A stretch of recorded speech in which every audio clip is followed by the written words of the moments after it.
Good morning, students. Lesson number 3, major physical features of the Earth in SST. Now our next topic is plateaus. Plateaus means, देखिए what is the meaning of plateaus? Plateaus means a high land with a flat top is known as plateaus.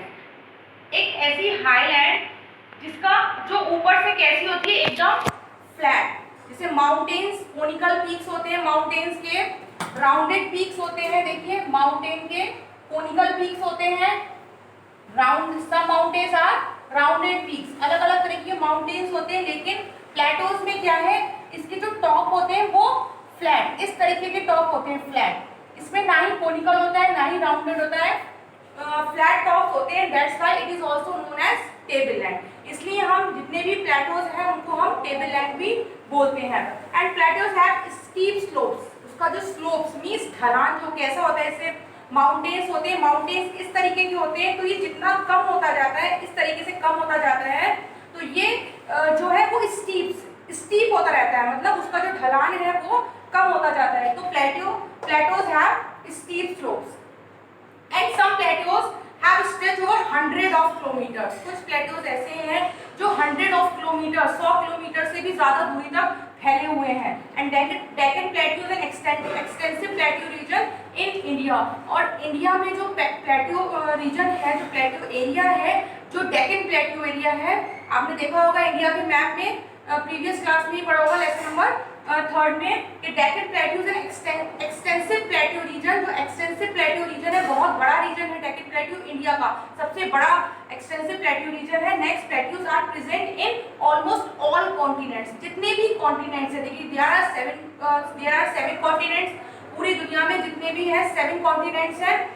तो ऐसा नहीं है कि सिर्फ हम Asia में रहते हैं तो एशिया में ही प्लेटो रीजन्स हैं.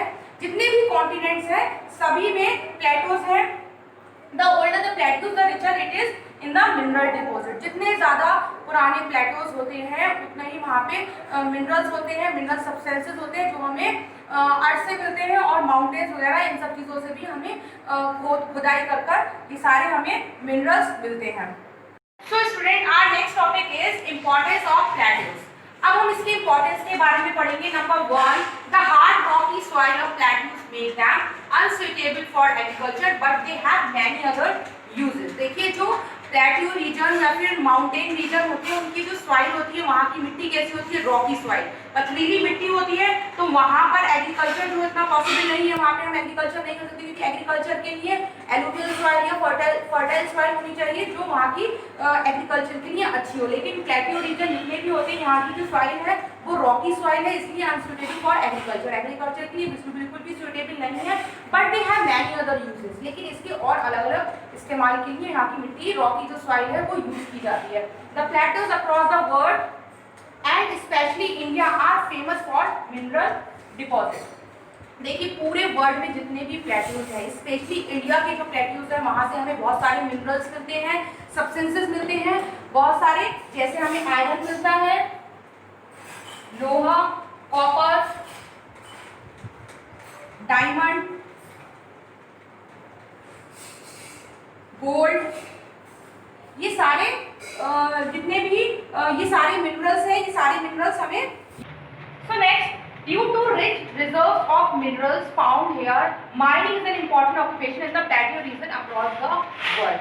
देखिए यहाँ पर जो है जो मिनरल्स हैं बहुत ज़्यादा रिजर्व्स हैं, यहाँ बड़ी बड़ी खानियाँ मिनरल की. तो यहाँ की जो मेन ऑक्यूपेशन है लोगों की, हमें यहाँ से बहुत सारे मिनरल्स मिलते हैं, आयरन, कॉपर, गोल्ड, मैग्नीज, ये सारे मिनरल्स मिलते हैं. तो यहाँ का जो मेन ऑक्यूपेशन है लोगों का, जो काम है जिससे ये पैसा अर्न करते हैं, जो यहाँ का मेन काम है इज माइनिंग. देखिए mining is an important occupation in the plateau region across the world. यहाँ की जो मेन ऑक्यूपेशन है लोगों की इज माइनिंग. माइनिंग मीन्स खुदाई. जब हम खुदाई करके सब्सटेंसेस मिनरल्स निकालते हैं तो उसको हम माइनिंग बोलते हैं. Next, due to higher height the plateaus have the cooler climate. देखिए प्लेटोज जो होते हैं हायर हाइट होती है, इसकी हाइट माउंटेन की तरह हाइट नहीं होती है, माउंटेन से कम होती है, लेकिन बहुत सी लेवल से बहुत ऊंची हाइट पर होती है, इसलिए यहाँ का जो क्लाइमेट है बहुत ज़्यादा ठंडा क्लाइमेट होता है. And a well known tourist destination, attractive tourist destination है, लोग यहाँ पर दूर से घूमने के लिए. The grass in the plateaus provide pastures for cattle and sheep. देखिए जो वहाँ प्लेटो रीजन में जो ग्रास होती है, जो घास होती है, वो पेस्चर मीन्स जो चारा होता है, जो जितने भी एनिमल्स जिससे हमें मीट मिलता है, और बहुत सारे एनिमल्स होते हैं, मीट मिलता है हमें, तो जितने भी एनिमल्स हैं एंड शीप, इन सब के लिए चारा, जो पेस्चर होता है, जो ग्रास होती है वहाँ जो ग्रो करती है, तो वो चारे का काम करती है कैटल्स के लिए एंड शीप के लिए. Now the topic this topic is completed.